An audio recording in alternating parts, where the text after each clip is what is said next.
Hi, boys and girls. It's Mrs. Ferraro. How is everybody? I'm here to share with you a beautiful story called A Chair for My Mother. And it is written by Vera B. Williams. And it's a story about a little girl who lives with her mother and her grandmother in an apartment. And their apartment goes on fire. Very sad. And they save up all their money to buy a chair for my mother. All right, let's see.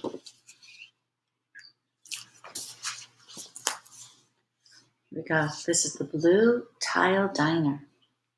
See that? My mother works as a waitress in the Blue Tile Diner. After school, sometimes I go to meet her there. Then her boss, Josephine, gives me a job too. I wash the salts and peppers and fill the ketchups. One time, I peeled all the onions for the onion soup. When I finish, Josephine says, "Good work, honey," and pays me. And every time, I put half of my money into the jar.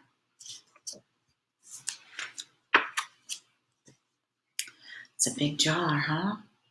It takes a long time to fill a jar this big. Every day when my mother comes home from work, I take down the jar. My mama empties all her change from tips out of her purse for me to count. Then we push all of the coins into the jar. Sometimes my mama is laughing when she comes home from work.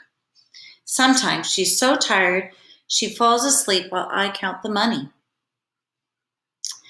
into piles. Some days she has lots of tips. Some days she has only a little.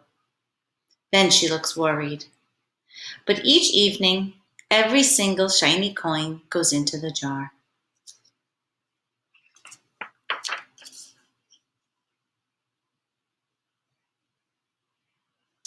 We sit in the kitchen to count the tips. Usually Grandma sits with us too. While we count, she likes to hum. Often she has money in her old leather wallet for us. Whenever she gets a good bargain on tomatoes or bananas or something she buys, she puts by the savings and they go into the jar. It's nice.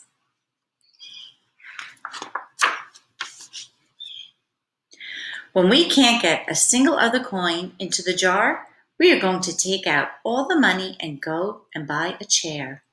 Yes, a chair. A wonderful, beautiful, fat, soft armchair. We will get one covered in velvet with roses all over it. We are going to get the best chair in the whole world. That is because our old chairs burned up.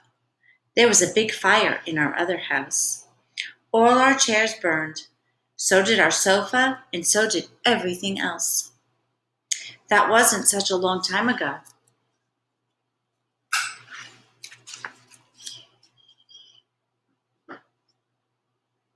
My mother and I were coming home from buying new shoes. I had new sandals. She had new pumps. We were walking to our house from the bus. We were looking at everyone's tulips. She was saying she liked red tulips, and I was saying I liked yellow ones. Then we came to our block.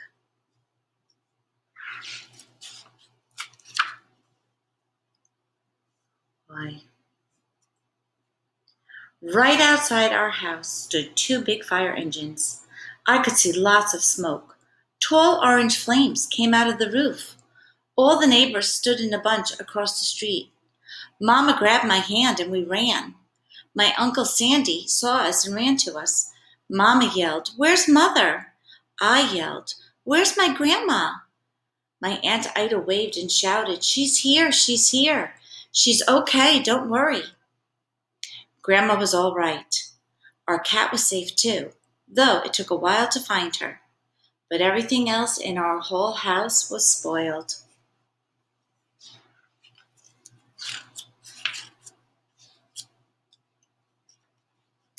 What was left of the house was turned to charcoal and ashes. We went to stay with my mother's sister, Aunt Ida, and Uncle Sandy. Then we were able to move into the apartment downstairs. We painted the walls yellow. The floors were all shiny, but the rooms were very empty.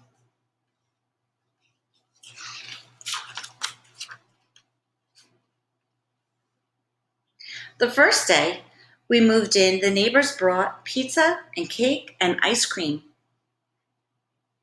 and they brought a lot of other things too. The family across the street brought a table and 3 kitchen chairs. The very old man next door gave us a bed from when his children were little. My other grandpa brought us his beautiful rug. My mother's sister Sally had made us red and white curtains. Mama's boss Josephine brought pots and pans, silverware and dishes. My cousin brought me her own stuffed bear. Everyone clapped when my grandma made a speech.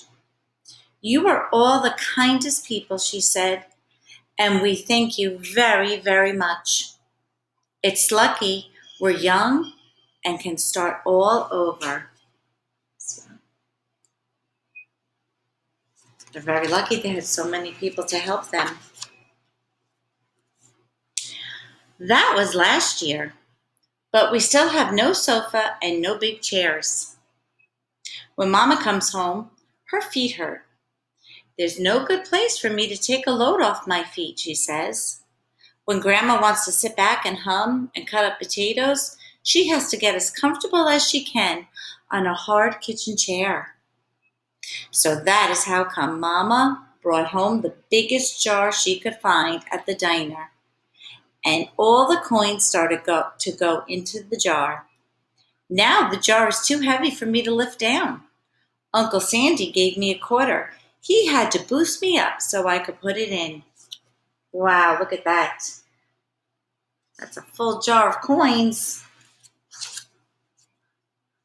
After supper, Mama and Grandma and I stood in front of the jar.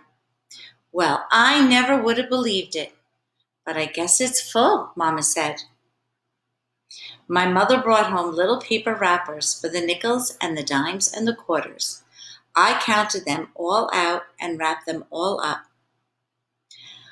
On my Mother's Day off, we took all the coins to the bank. The bank exchanged them for $10 bills. Then we took the bus downtown to shop for our chair.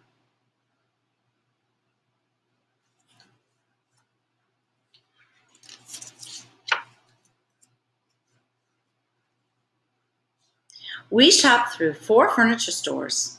We tried out big chairs and smaller ones, high chairs and low chairs, soft chairs and harder ones. Grandma said she felt like Goldilocks in the 3 Bears, trying out all the chairs.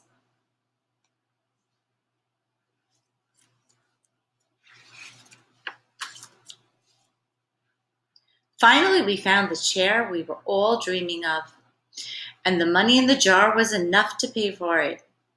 We called Aunt Ida and Uncle Sandy. They came right down in their pickup truck to drive the chair home for us. They knew we couldn't wait for it to be delivered.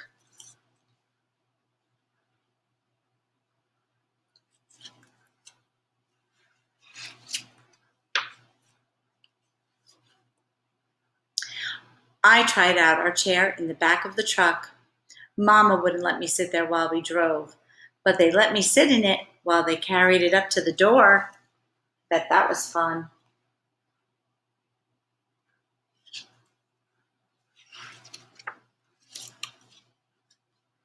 We set the chair right beside the window with the red and white curtains.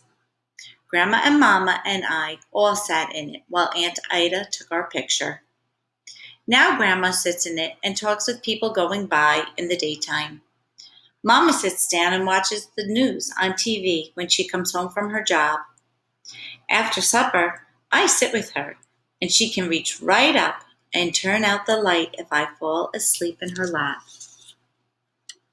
They look very cozy in their big comfy chair. The end. So boys and girls, that was a really nice story.